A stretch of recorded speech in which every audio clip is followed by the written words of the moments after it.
It says here, dishonest Blair, Tony Blair, who's left, of course, as everyone knows, and the other Fabian Brown is now in. And Tony is in the running to be the first president of this monstrosity, this EU super parliament, this totalitarian system. And it says here, dishonest Blair and Straw, Jack Straw, his right-hand man, accused over secret plan for multicultural UK. Now, why didn't they say this when he was the Prime Minister of Britain? And it says, Jack Straw and Tony Blair dishonestly concealed a plan to allow in more immigrants and make Britain more multicultural because they feared a public backlash if it was made public, so they made it secret. The allegation was made after a former Labour advisor said the government, that's left-wing supposedly, said the government opened up UK borders partly to humiliate right-wing opponents of immigration. If you're right-wing under the definition in Britain, it means you're a nationalist. It means you believe in sovereign nationalism. That's what it now means. Andrew Neither, who worked for Mr. Straw when he was Home Secretary, and as a speechwriter for Mr. Blair, he's really more important than Blair in some ways, because the guy who writes Mr. Blair would say it definitely is more important. Anyway, he said a secret government report in 2000 called for mass immigration to change Britain's cultural makeup forever. Forever. It says, Mr. Neither said there was a driving political purpose behind Labour's decision to allow in hundreds of thousands of migrants to plug gaps in the labour market. He said the stance was foreshadowed by a report by Mr. Blair's Performance and Innovation Unit. Now, that's a private organisation, a think tank, which said the nation would benefit from more migrants. So here again you have this strange association of private think tanks, like the US is run by the RAND Corporation, telling prime ministers and so on what to do and think and how to go about it. And it sounds so innocent too, Performance and Innovation Unit. Who would think his job was to eradicate all sovereignty and any trace of a British history, for instance, and every trace of any other ulterior or previous British way of living? And that's what it is, of course. And you're looking for conspiracies and people to come out and admit they did things. They're doing it all the time. Back with more after this break. Hi, folks. I'm Alan Watt, and we're cutting through the matrix, reading from an article from Mail Online to do with a deliberate policy, which is basically telling you it's designed to eradicate British tradition and British history, in a sense. Because if you want to conquer the world, you must do this in every country, you see. You must eradicate the things that would bind people together and fight a totalitarian system. When no one has anything in common with anyone else, and the culture is already three-quarters destroyed. It's been done through TV and movies and God knows what else for years and years and years and years, until you're not sure what you are at all. That's the whole point of it. The BBC is very good at that. And there's no one to stand up together and fight. If they do stand up about anything and demand their rights, or to keep tradition, I mean, you can't even put a Christmas tree up, I mean, a Christmas decoration up, or anything to do with religion and Christianity, and lots of the big cities across the UK anymore. It's forbidden by law.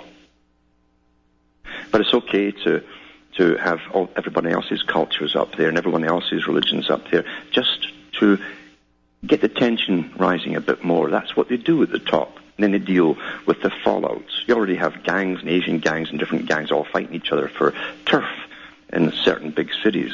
And there's lots of articles out now, and I won't bother reading them, because this is all intentional. Of course it would happen. It's been encouraged as the last of the old British system goes down the tubes to bring in the new. And it won't be some nice, happy, multicultural society. I keep telling people that they will somehow emerge out of it. We're being guided through it. We're guided into it, through it, and we'll get guided out of it at the end. And they're going to give you a new, subservient culture, not some natural amalgamation, but a designed, subservient, obedient culture, because this is all about obedience, ultimately. Guided that way. And the public are looking for conspiracy theories. We see the people who sign the laws. We see them going into their meetings. We see what organizations they belong to and what they advocate. All of this is so far outside the political field, even though they're mainly politicians, because they're all run by external think tanks, private organizations that are funded by foundations that are owned by international bankers. That the public have no ability to reach the politicians, not that they would be listened to anyway. Because there's no one in politics today that hasn't been vetted, as I say, years before you ever hear them on any party whatsoever. The party is the greatest con game ever devised. And as the world, because it's happening across the world and all across Europe and everywhere else, as the world goes through all this strife, as cultures clash, and there will be ones that will apply for dominance over the old, and you'll have the gangs fighting each other, which is wonderful for the police state, because they point round and say, well, it's not this group fighting that group. No, it's British people fighting British people, so all British are suspect, and you've all got to be treated like children. That's how it's handled, as simply as that. But as it happens across the world, remember the world being hammered on an anvil by those who decided they should rule it. And remember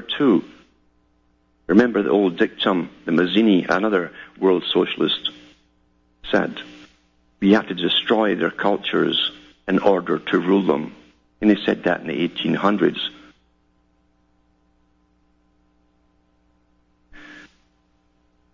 It's amazing, but people never really get it.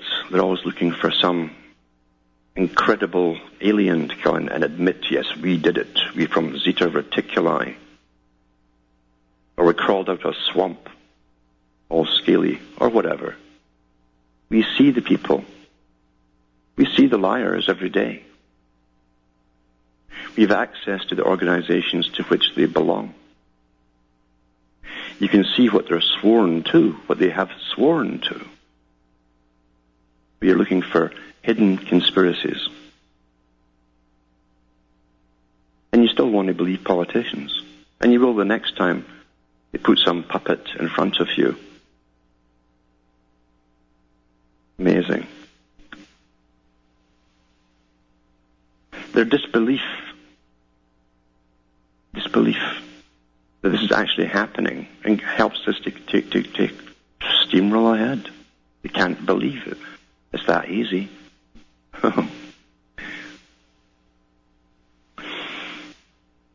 In Europe, New York Times.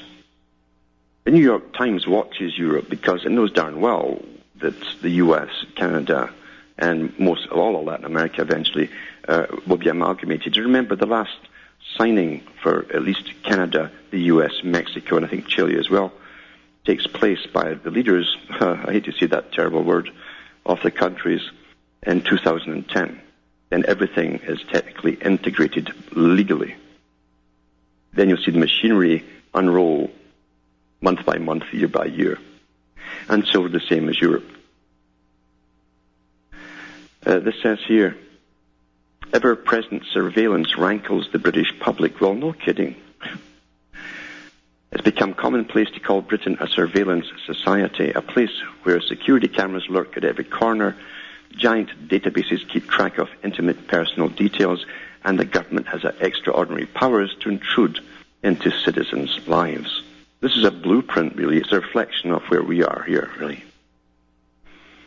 A report in 2007 by the lobbying group Privacy International placed Britain in the bottom 5 countries for its record on privacy and surveillance, on a par with Singapore. And it gives you an article telling you how bad it actually is, right down to your local level. Remember the lie about this at every level too. Oh, it's only for the federal government to do. And then eventually everyone's got access to all the data, even your local council, who sends spies out full time to follow you around and watch you. And that's what this article is about.